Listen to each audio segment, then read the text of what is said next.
Boa tarde. Sou o professor de farmacologia Guilherme Carneiro Montes. Estou aqui para ministrar uma aula sobre antibióticos, mais especificamente sobre antibióticos beta-lactâmicos, tá? A gente vai aprender nessa aula sobre essa principal classe de antibióticos que são bastante prescritos, tá? Contra várias doenças infecciosas, principalmente doenças bacterianas. E ela é uma importante classe porque vai fazer com que você tenha noção de como há muita prescrição errada ainda no Brasil e em outros países sobre essa classe. A gente vai começar a falar dos antibióticos beta-lactâmicos falando um pouco do seu histórico, né? Que passa por nada mais nada menos pelo grande pesquisador da época, em 1928, Alexandre Fleming, que ele trabalhava, fazia suas pesquisas no hospital de St. Mary, Londres, e saiu de férias e deixou suas colônias de bactérias lá no seu campo. Quando ele retornou das suas férias, ele descobriu que as suas culturas de estafilococos tinham sido contaminadas por um bolor, no caso, um fungo. Fleming e Dr. Prissing, eles descobriram que o fungo era do gênero Penicillin e que esse fungo ele produzia uma substância responsável pelo efeito bactericida, que depois então eles deram o nome, o Fleming deu o nome de penicilina. Foreign, Chain e Hatley, que foram os pesquisadores da Universidade de Oxford, eles conseguiram purificar a penicilina através do fungo em 1940, e daí eles então realizaram algumas avaliações pré-clínicas em roedores e avaliações toxicológicas. Eles verificaram que roedores que tinham as infecções bacterianas conseguiram melhorar um pouco dessas infecções e também, alguns tempos depois, a penicilina ela foi introduzida nos seres humanos em 1941. E o primeiro caso relato da administração da penicilina foi em um policial que tinha sido infectado, né? Ele estava com uma infecção grave desenvolvida por streptococcus e estafilococcus. Ele conseguiu melhorar do seu quadro, porém, tempos depois, ele veio a falecer, né? Não por um agravamento da doença, assim, mas por outra doença. E daí então, os Estados Unidos iniciou um amplo programa de pesquisa com a penicilina em 1942, até mesmo com uma produção em larga escala, e na década de 40 houve um aumento intenso na produção e no uso terapêutico da penicilina para o tratamento de infecções causadas por streptococcus e estafilococos. Que a gente vê na figura, por exemplo, é, propagandas do uso da penicilina para a cura da gonorreia, né, em 4 horas. A penicilina também ela foi uma grande salvadora de várias pessoas da Segunda Guerra Mundial. Tá? Ela salvou milhares de vidas e soldados aliados na Segunda Guerra Mundial, principalmente os aliados dos norte-americanos. E em 1945, Fleming, Forey e Chen receberam o Prêmio Nobel de Fisiologia e Medicina pela então descoberta da penicilina. E na década de 50, a indústria europeia de farmacêutica ela já começou a também produzir a penicilina. Aqui a gente tem uma figura de uma vitrine na farmácia na Alemanha, em 1954, anunciando a produção da penicilina. Então, a gente verificando a estrutura química da penicilina, a gente vê que é uma estrutura em que ela possui dois anéis, aqui anel A e o anel B. O anel A a gente chama como anel de tiazolina e o anel B como anel beta-lactâmico. A gente também vai ter regiões na molécula que vão ser regiões com grupamentos químicos que vão dar características dessa molécula. E essa molécula pode ser substrato de duas enzimas, as penicilinases e as amidases. As penicilinases, pela etimologia da palavra, elas vão clivar o anel beta-lactâmico, ou seja, vai clivar a penicilina aqui nessa região, fazendo com que haja a abertura desse anel B. Quando se tem a abertura desse anel, você forma os ácidos penicilinoicos que vão estar desprovidos de atividades antibacterianas. Isso geralmente acontece quando a bactéria ela cria uma resistência à ação das penicilinas. As amidases, em outra via, elas vão clivar nessa região, formando o ácido 6-aminopenicililâmico. Essa cadeia lateral em R, aqui quando é clivada, ela vai determinar muitas características farmacológicas das penicilinas. Características essas que podem dar características, alterar características, no caso, farmacocinéticas ou farmacodinâmicas.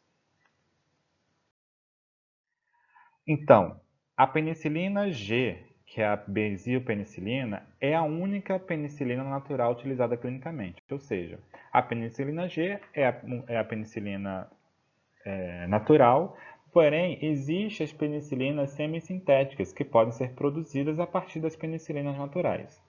Essa ação, a produção dessas penicilinas semissintéticas requer que haja uma ação das amidases, as quais vão clivar a ligação peptídica e conectam uma cadeia lateral ao ácido 6-penicililâmico, tá?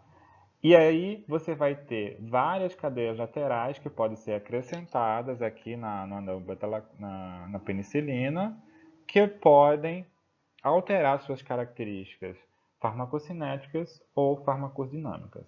E todas as penicilinas são designadas como ácidos 6-aminopenicililâmicos. Então a gente vai estudar os fármacos beta-lactâmicos, que por definição são antimicrobianos úteis e frequentemente prescritos nos hospitais, né? Eles têm como característica comum uma estrutura química e um mecanismo de ação, ou seja, todos esses fármacos, as penicilinas, cefalosporinas, carbapenems e monobactâmicos, ele tem na sua estrutura química em comum o anel beta-lactâmico aqui. Mas para a gente estudar a ação desses fármacos, a gente precisa entender um pouco da bactéria, né? Lembrando um pouco lá do estudo da bactéria, a gente vê que a bactéria, além de ela possuir uma membrana plasmática, ela possui uma parede celular, né? Que vai tornar essa bactéria nessa camada externa mais rígida, que vai gerar uma integridade à célula bacteriana e vai impedir que a bactéria sofra lise em consequência da pressão osmótica elevada, né? Então isso vai dar características que a bactéria consiga sobreviver ao meio ambiente, né? Por exemplo, um meio ambiente muito auspicioso, e aí essa bactéria vai poder então se perpetuar. Aqui a gente tem a parede celular, né, de uma bactéria do tipo gram-positiva, onde você tem uma parede celular bastante espessa. Ó. Reparem que essa parede celular é muito espessa. E você tem uma parede celular de uma bactéria gram-negativa, onde você tem uma diminuição dessa parede celular, porém você tem uma membrana externa. Né? Então, a bactéria gram-negativa ela vai possuir uma membrana externa, uma parede celular peptidoglicano e uma membrana plasmática. A formação da parede celular bacteriana, a gente chama essa parede celular bacteriana de glicopeptídeos, né, que ela é formada por açúcares e peptídeos. Geralmente são os glicopeptídeos, no caso a gente tem as hexoses, que tem a formação do N-acetilurânico e N-acetilglicosamina. Né? Aqui a gente tem na figura a formação dessa parede bacteriana, em que a gente tem a transpeptidase, que é a enzima que vai formar a parede celular bacteriana. Essa transpeptidase ela vai retirar o último resíduo da alanina desse glicopeptídeo e vai fazer com que haja ligação na parede celular do resíduo de alanina com o resíduo de lisina e assim então vai formando a parede celular bacteriana. Então, as transpeptidases podem ser chamadas de BPS ou BLPs, que são proteínas formadoras de parede celular. E você tem então a formação do peptídeo glicano nascente. E a penicilina, ela tem uma característica peculiar, porque lembra do resíduo de D-alanina, né, que a gente viu no slide anterior, ou o resíduo de D-alanina, que tem lá no final que a transpeptidase utiliza para retirar, para formar a parede celular, a penicilina, quando ela comparada com o resíduo de D-alanina, eles têm uma similaridade estrutural, tá? E a similaridade estrutural vai fazer com que a penicilina evite que a bactéria forme a parede celular. Por quê? A transpeptidase vai, então, colocar no lugar da alanina resíduos de penicilina. E isso faz com que que impeça a formação da parede celular.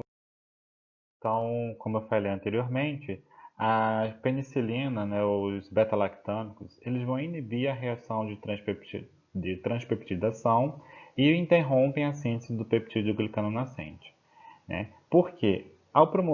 Ele vai promover uma alteração na morfogênese da parede celular. Então, se a gente pega aqui nessa figura, a gente tem aqui a penicilina, as cefalosporinas, impedindo a formação da parede celular nascente, tá? E sem parede celular, a bactéria sofre lise, né? Então, a gente fala que os fármacos beta-lactâmicos são bactericidas apenas quando as células bacterianas estão em crescimento ativo, ou seja, porque elas estão precisando formar parede celular, né? E sintetizando sua parede celular. Então, aqui a gente tem a resíduo de N-acetilmurânico e N-acetilglicosamina sendo formado, a ação da transpeptidase, só que a penicilina, cefalosporinas, carbapenens e os outros impedem que essa reação aconteça. Só que as bactérias elas são muito sagazes, né? O que é que elas fazem? Elas criaram mecanismos de resistência aos beta-lactâmicos, que dentre os quais a gente pode destacar que o principal é a inativação por uma enzima chamada beta-lactamase. Essas enzimas elas vão promover a inativação dos fármacos beta-lactâmicos. Há também a modificação do alvo, né? Ou seja, a enzima ela vai modificar esse alvo, as BLPs ou PBLPs, né, as transpeptidases, fazendo com que o fármaco não consiga mais se ligar a essa enzima. Você tem uma redução na penetração, principalmente em bactérias gram-negativas, dos fármacos, onde você tem essa redução por níveis de alteração de porinas, ou seja, lembra a membrana externa da bactéria gram-negativa? A gente tem enzimas que se chamam porinas, e essas enzimas vão colocar para fora o fármaco, né? Vai fazer com que dificulte a entrada do fármaco nas bactérias gram-negativas. As bactérias também elas podem adquirir genes de resistências, né? Através de conjugação, transformação e transdução, fazendo com que perpetue, então, essa resistência aos antimicrobianos. Pode-se ter também mutações durante a duplicação bacteriana, e uma das principais causas também para o mecanismo de resistência aos beta-lactâmicos são as bombas de efluxos, né? Que são proteínas que estão presentes aqui, ó, na membrana celular da bactéria, que fazem a extrusão do fármaco de dentro, né? Ele vai jogar o fármaco que está dentro para fora da bactéria. E aí você diminui a concentração desse fármaco aqui dentro, você tem uma diminuição, então, da ação do fármaco. Além disso, as bactérias elas podem produzir o biofilme, que vai dificultar a entrada do fármaco e a penetração do fármaco nas bactérias. Destacando então aquele primeiro caso de resistência, né, de beta-lactamases, a gente vai ter que a beta-lactamase ela vai fazer com que haja a abertura do anel beta-lactâmico, como eu já falei aqui, ó, anteriormente nos slides lá no início, fazendo com que haja uma diminuição da ação antibacteriana, né, do fármaco. E aí ela tem 4 classificações em 4 grupos de A a D, sendo que a classe A de beta-lactamases confere resistência aos carbapenens, penicilinas, todas as cefalosporinas de espectro. Classe B de enzimas dependentes de zinco. A classe C você tem beta-lactamases ativas contra cefalosporinas. E a classe D, enzimas que degradam a cloxaciclina, o clavulato e tozobactam. Bom, então como os pesquisadores pensaram, então, como evitar a ação das beta-lactamases sobre os fármacos, né?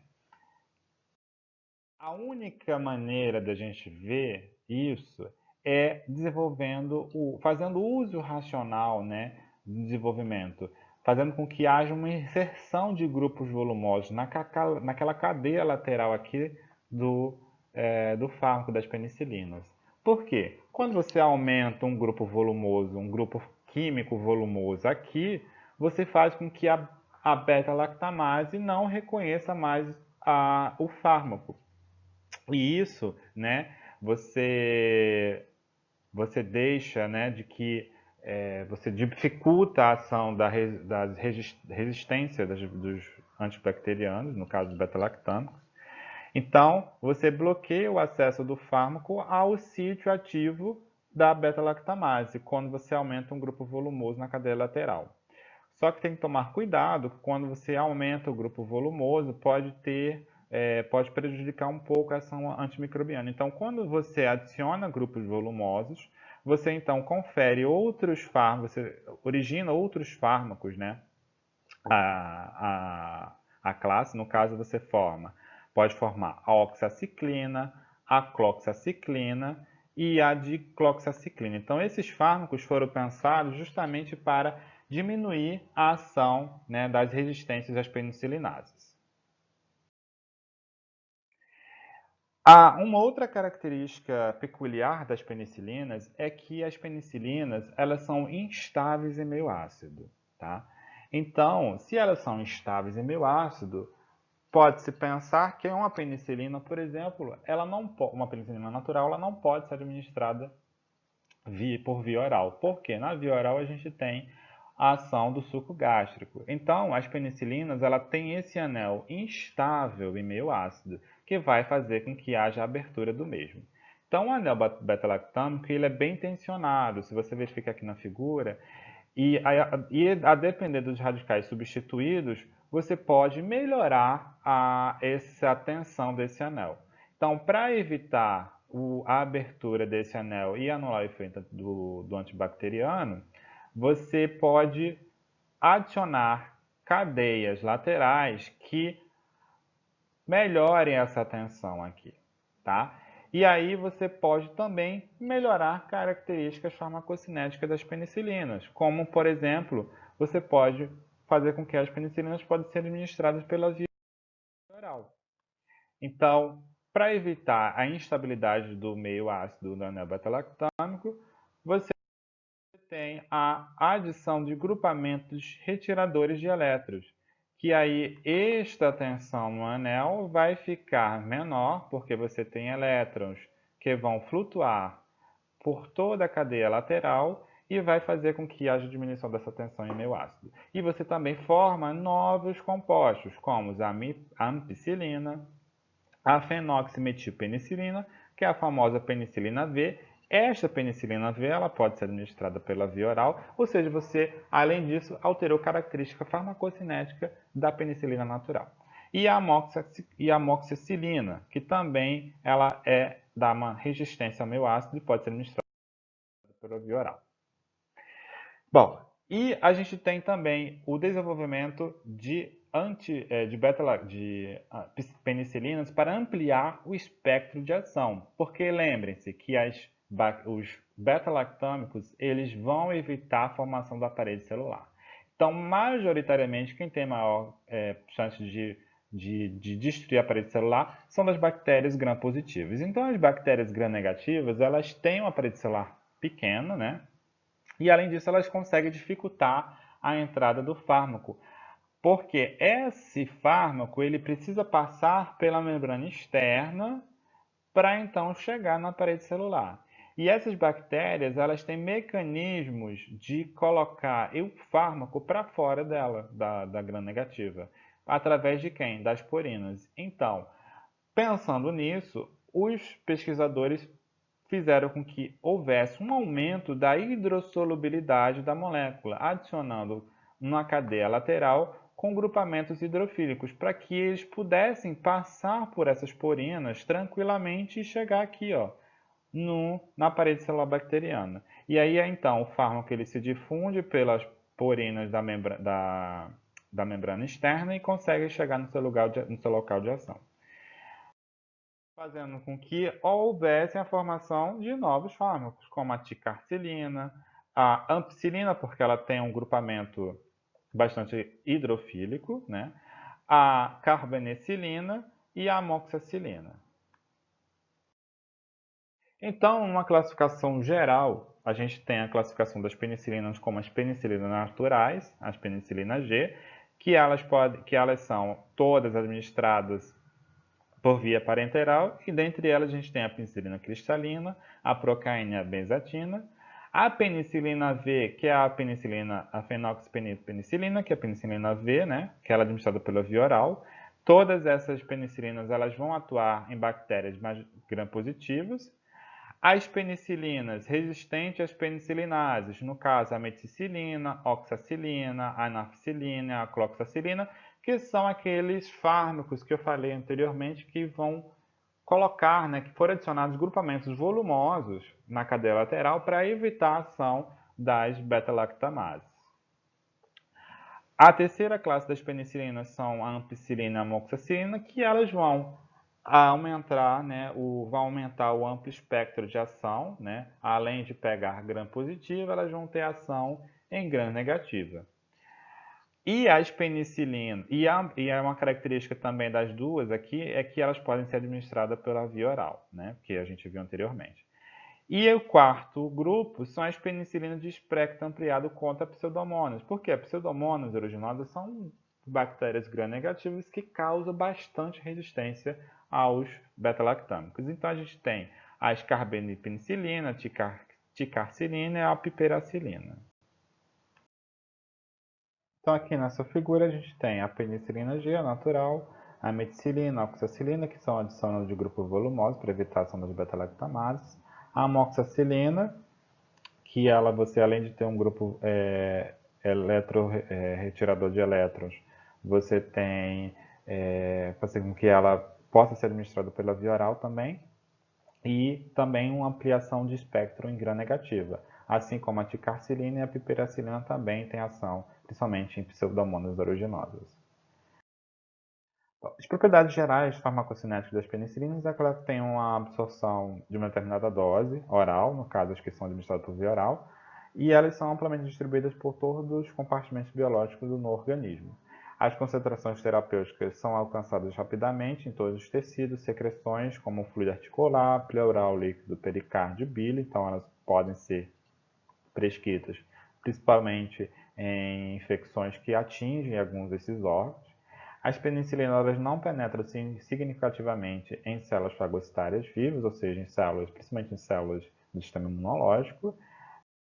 Elas, apenas em baixas concentrações desses fármacos, são encontradas em secreções da próstata, sistema nervoso central e fluido intraocular. A exceção do sistema nervoso central é quando se tem casos de inflamação nas meninges, onde você tem um aumento da penetração da penicilina no sistema nervoso central, porque quando se tem uma inflamação, você tem uma melhora, uma passagem, né, da melhora do fármaco no sistema nervoso central.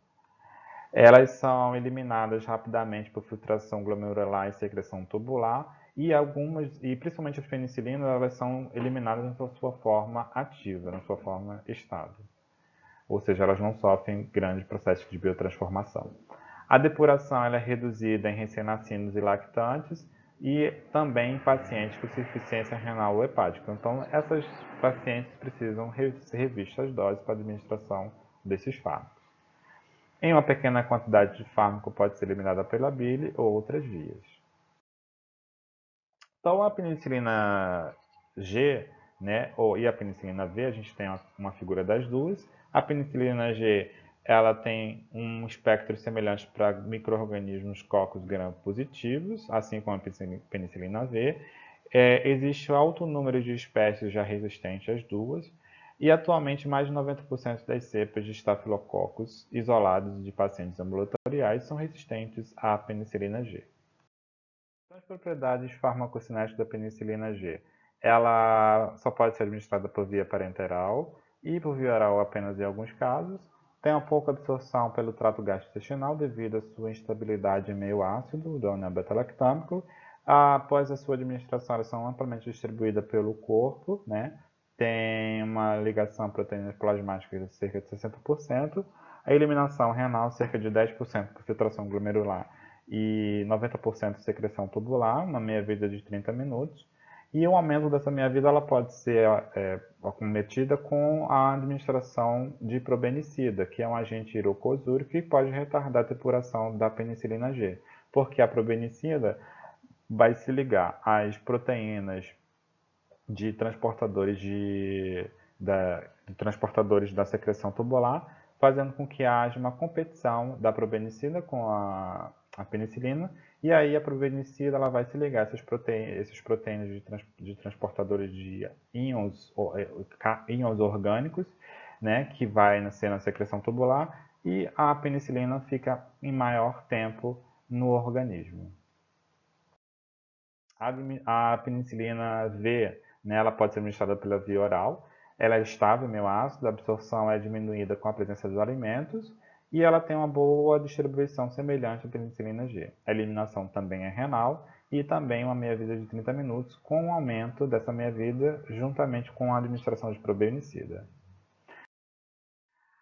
As preparações organodepositárias, no caso, a gente tem a penicilina cristalina, a penicilina procaína e a penicilina benzatina. Aqui a gente tem um gráfico em que ele vai mostrar o tempo de ação, né, do tempo da presença do fármaco no organismo em função da sua concentração sérica. Então a gente tem aqui que a penicilina cristalina ela tem uma administração, ela consegue atingir um pico de concentração sérica em torno de cerca de 2 horas, e a partir desse momento ela começa a decair.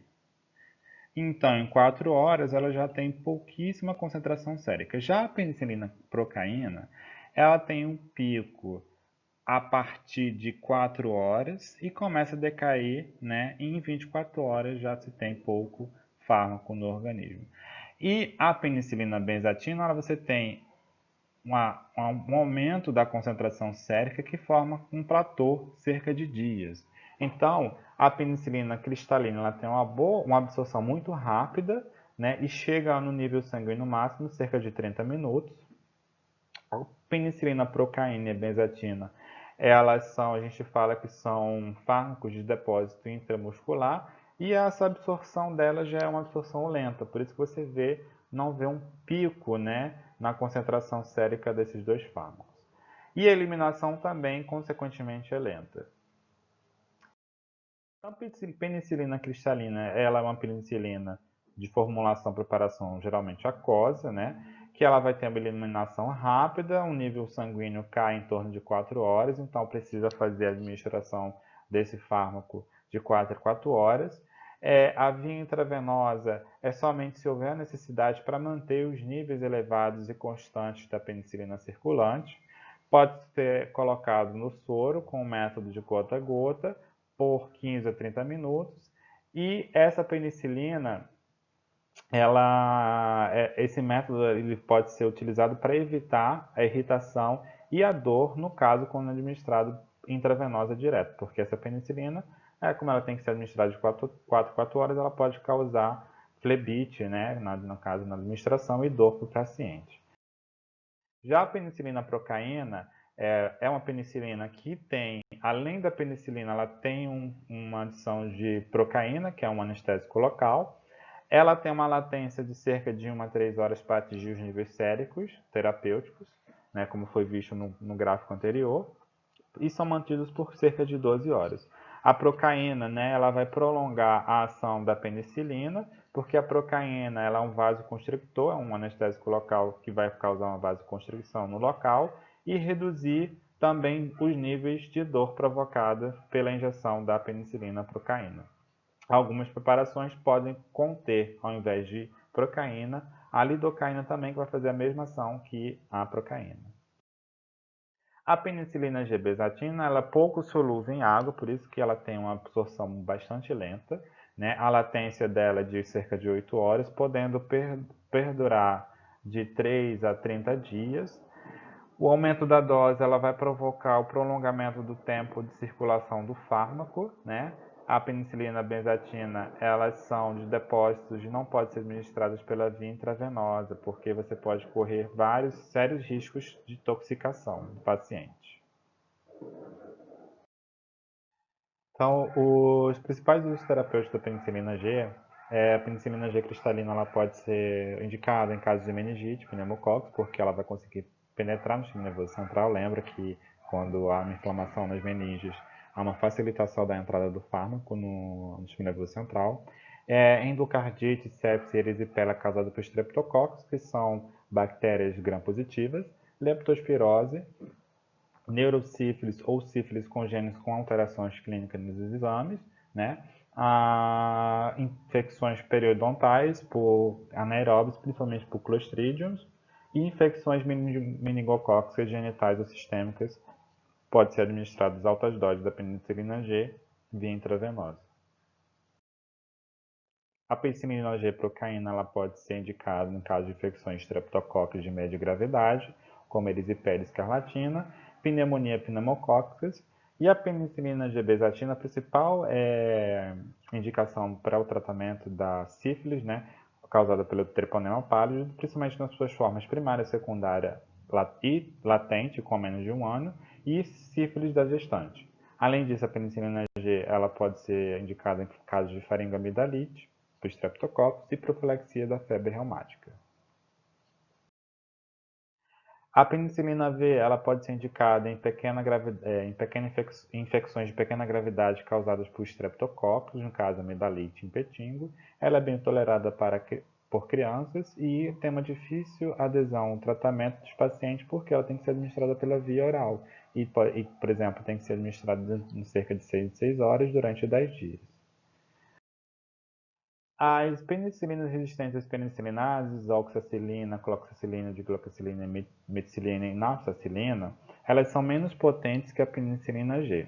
Porém, elas são eficazes contra as cepas de Staphylococcus aureus produtores de penicilinases, que são esses fármacos são aquele grupamento volumoso que faz com que haja que dificulta a ação das penicilinases.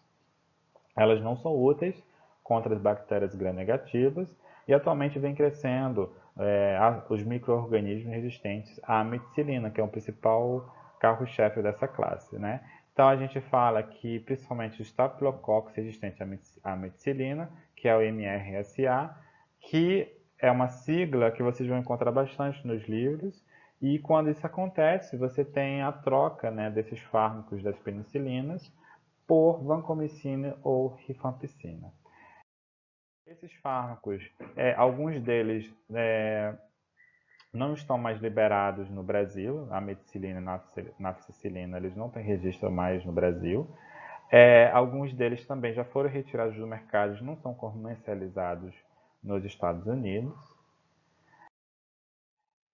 E aí a gente parte então para as penicilinas de amplo espectro, no caso as aminopenicilinas, no caso a ampicilina e a amoxicilina. Elas têm espectros expandidos em relação à atividade da penicilina G, principalmente pela maior atividade contra alguns micro-organismos gram-negativos. Por conta que também você tem aqui, ó, na sua cadeia lateral, esses grupamentos que, além de fazer com que elas dão uma instabilidade ao anel beta-lactâmico, você tem uma eletronegatividade que pode ser, o anel beta-lactâmico pode ter os elétrons, né, caminhando por essa região e também dando características hidrofílicas à molécula. Então, as aminopsilinas, elas podem ter ação em bactérias gram-positivas e gram-negativas, porém elas são sensíveis à ação de beta-lactamases. As ampicilinas e amoxicilinas são geralmente bactericidas, tanto para gram-positivas e gram-negativas.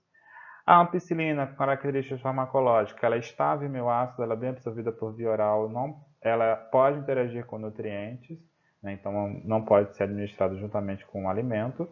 A via parenteral tem uma boa absorção também, ela tem uma boa distribuição pelo organismo, cerca de 1 hora. A eliminação é renal, né, por secreção tubular, e a probenicida ela aumenta a concentração sérica do fármaco, e a ampicilina ela pode causar diarreia nos pacientes. A amoxicilina ela também é estável no meio ácido, pode ser administrada pela via oral, né, tem uma biodisponibilidade muito boa e não interfere, né, não tem interferência quando administrado junto com o alimento. Né? Não tem essa interação, ao contrário da ampicilina. A maior parte da eliminação é renal e tem uma menor índice de incidências de diarreia nos pacientes, então ela é muito mais preferível do que a ampicilina. Elas também podem ser indicadas por várias infecções, principalmente infecções respiratórias superiores, como sinusite, otite, bronquite crônica, infecções das vias urinárias, infecções por salmonela tífica, febre tifoide, né? Infecções de enterococos, quando causam endocardite, sepse,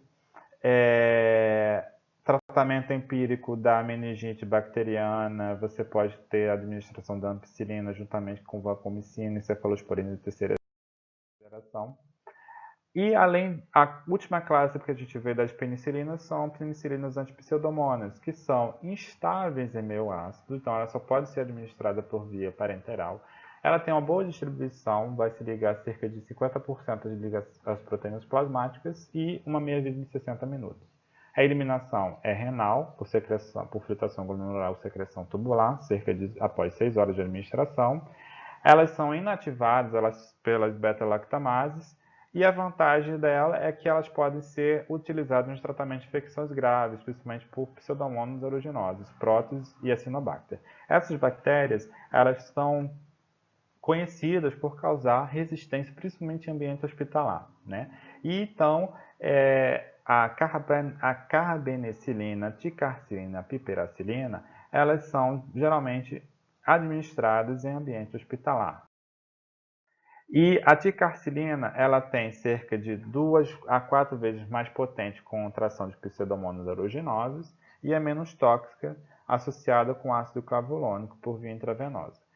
A mesoxilina e a piperacilina, ela tem ação contra pseudomonas aeruginosa, Klebsiella e são eficazes em infecções causadas por entobactérias. E as principais indicações terapêuticas para a ação dos penicilinos antipseudomonas são as infecções causadas por bactérias gram-negativas, no caso as pseudomonas, né? Klebsiella, pseudomonas aeruginosa. No tratamento de infecções de pneumonias, sepse, peritonite, queimaduras, infecções do trato urinário, principalmente em pacientes imunocomprometidos e no ambiente hospitalar. As penicilinas elas têm como efeitos adversos, elas são fármacos considerados seguros e não tóxicos, né?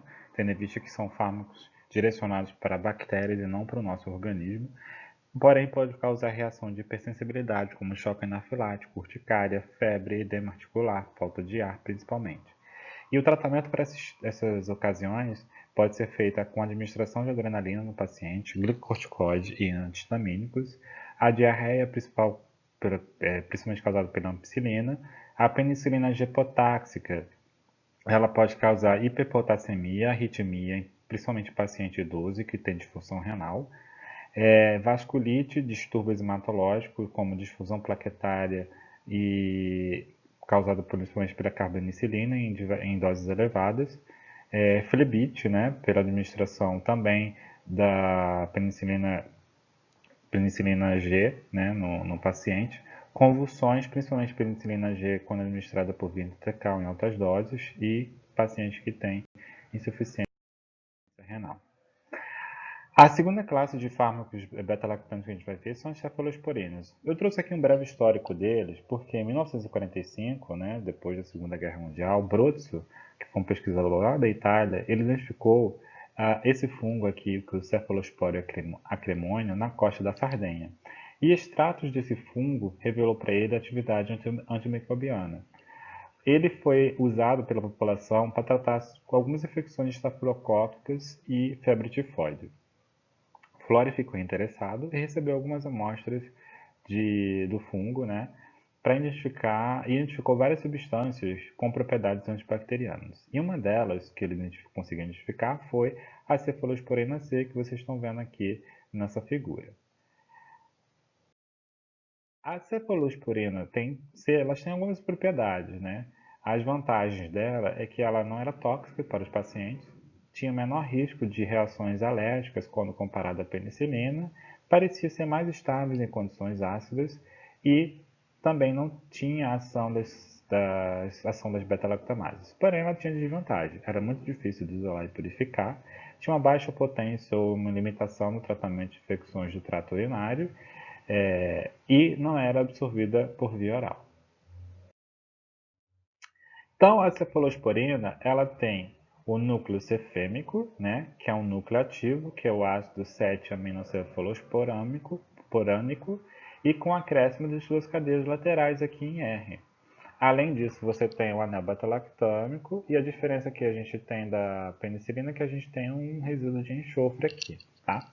Ela tem uma estabilidade meio ácido, que vai conferir propriedades farmacocinéticas. E em R2, aqui, ó, a gente tem uma ampliação no espectro de ação, principalmente nas bactérias gram-negativas.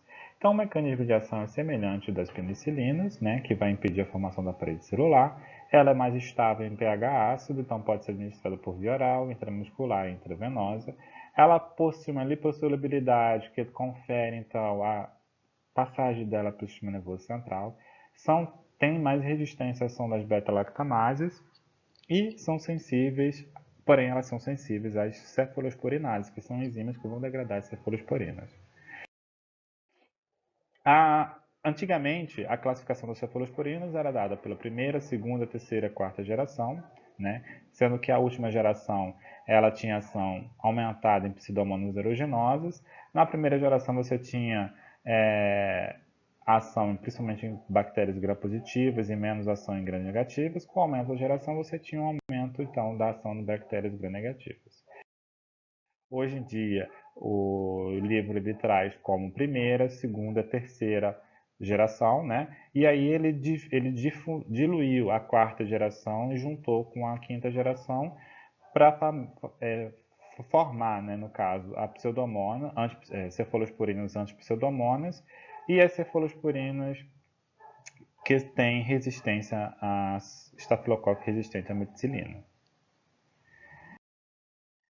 A primeira geração das cefalosporinas, que são para os fármacos dessa classe, são cefazolina, cefalexina, cefadroxila, elas são menos ativas do que as penicilinas, são mais ativas em gram-positivos, né, em vários cocos e algumas bactérias anaeróbicas, ou seja, em Streptococcus e Staphylococcus, e a cefalotina é mais resistente à ação das bacterolactamases e Staphylococcus. As de segunda geração, no caso, a cefoprozira, a cefoclor, cefarodina, elas são menos ativas contra gram-positivas e maior atividade contra gram-negativas, principalmente em bactérias enterocóccicas, Klebsiella, Proteus e Haemophilus influenza.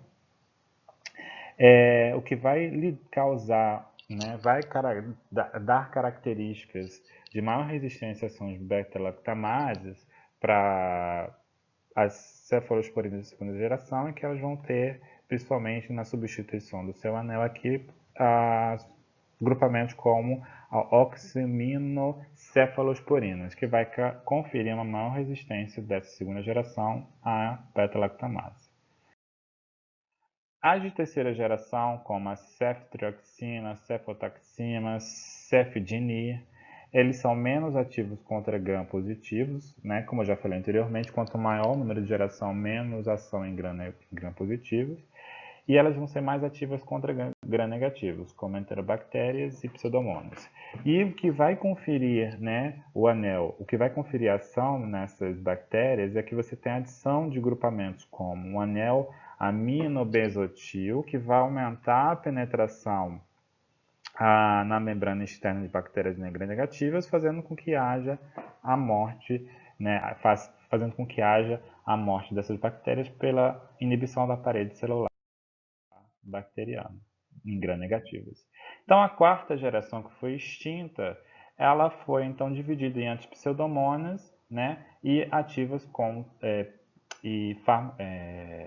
ativas, né, cepas ativas contra MRSA.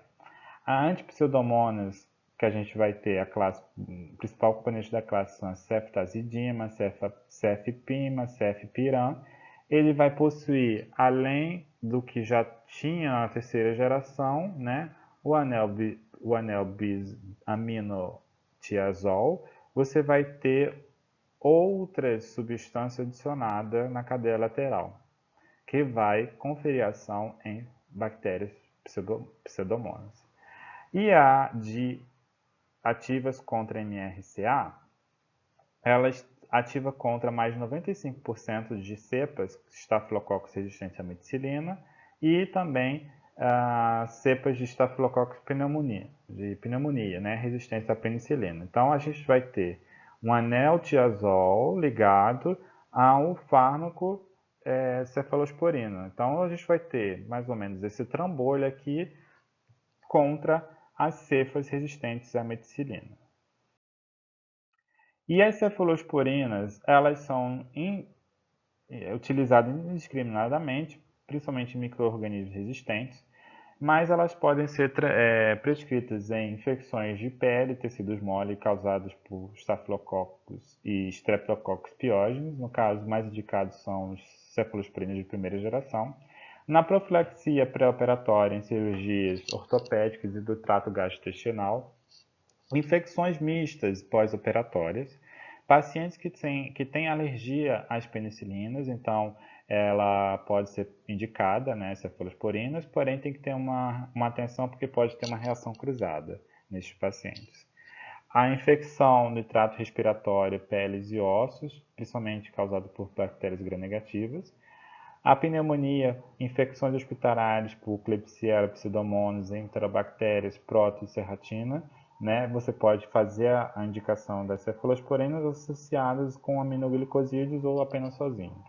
Infecção por Neisseria e gonorreia é indicado principalmente de segunda e terceira geração. E meningite também pode ser causada meningite causada por hemófilos, né, Streptococcus, né, e Neisseria meningite pode ser indicada cefalosporina.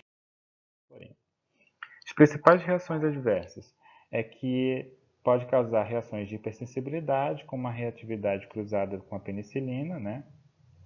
Não existem testes cutâneos para essas reações específicas da cefalosporina. Pode causar hipoprotrombinemia, trombocitopenia e disfunção plaquetária, né? Nefrotoxicidade, diarreia, no caso a cefalperosona é que mais causa, dor no local da aplicação quando administrada por via intramuscular, flebite quando administrada por via intravenosa.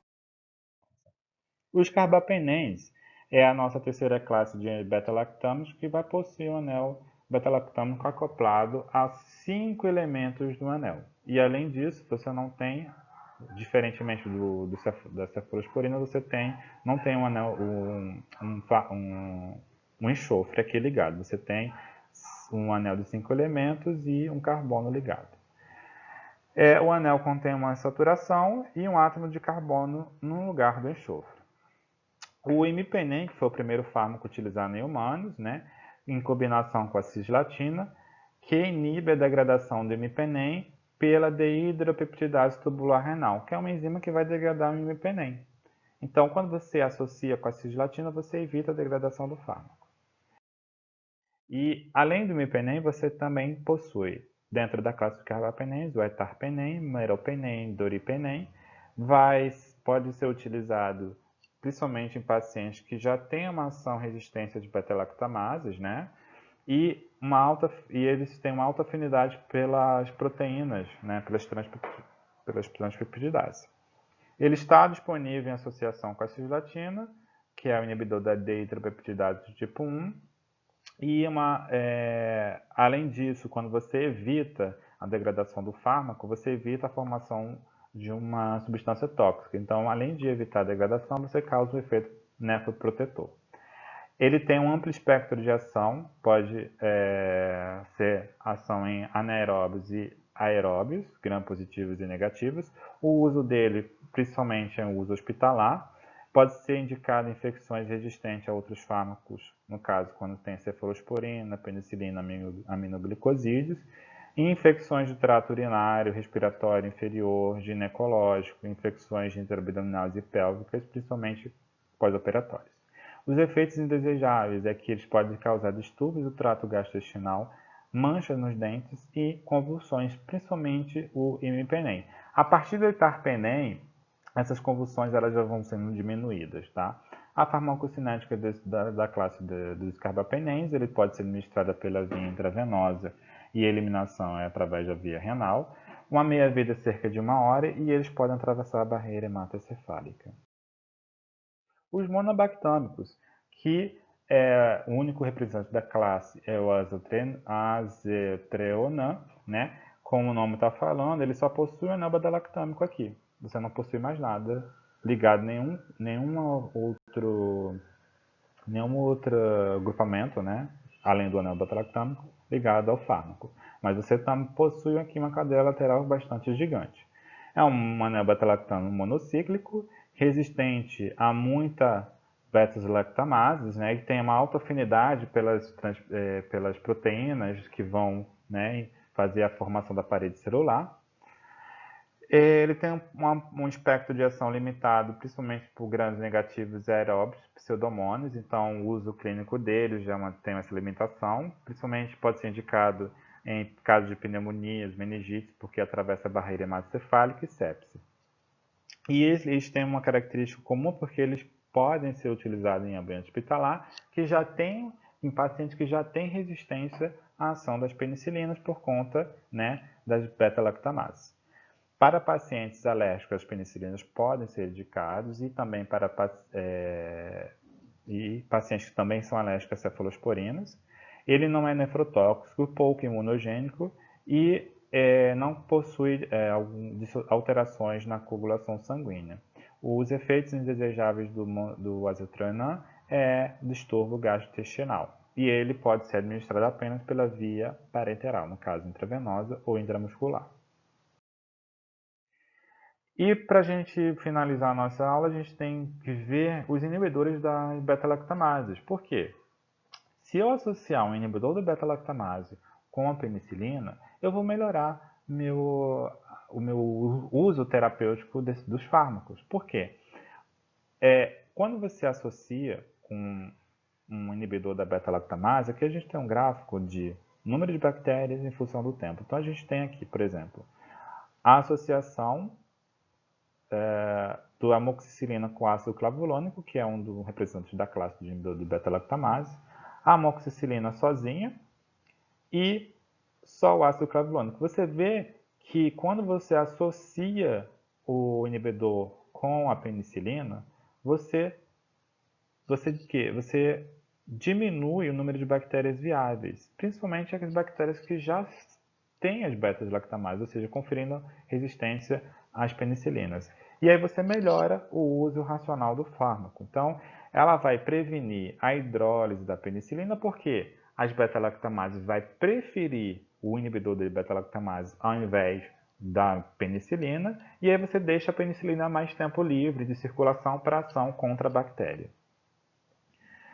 Ela pode ser associada em doses fixas, vocês vão encontrar no mercado a amoxicilina associada com ácido clavulônico, clavulonato, a ampicilina associada com sulbactam, a piperacilina associada com tozobactam, a ticarcilina associada com clavulonato. Então, essas associações elas vão melhorar a ação das penicilinas, né, deixando as penicilinas livres para que elas atuem contra o processo de formação da parede celular. E as beta-lactamases vão ficar ligadas, né, entretidas com esses inibidores de beta-lactamases.